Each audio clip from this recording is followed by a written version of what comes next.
Unë ndodhem në qendrën spitalore universitare Nën Tereza në Tiranë, sipas zyrës së shtypit, këtu vijojnë të marrin trajtim 3 efektiv policie, një prej tyre për shkak të plagëve të djegjes që ka marrë në gjymtyr në protestën e mbrëmshme të opozitës, ndodhet në shërbimin e djegje plastikës.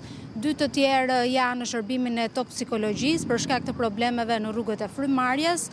Mjekët thonë se gjendja e tyre shëndetësore është e stabilizuar dhe pritet të lënë spitalin ditën e sotme.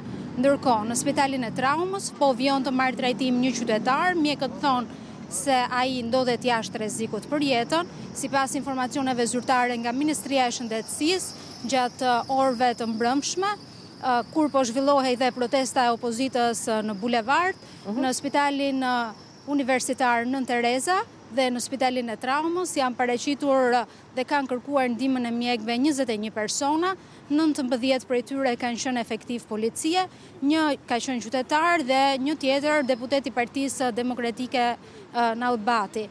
Sipas informacioneve zyrtare, pjesa më e madhe e efektive të policisë kanë lënë spitalin dhe deputeti i Partisë Demokratike, gjithashtu pasi kanë marrë ndihmën mjekësore. Situata në këtë moment është e tillë ku këtu ku ndodhem janë 3 efektiv policie, ndërkohë në spitalin e traumës ndodhet një qytetar. E kuptoj mirë.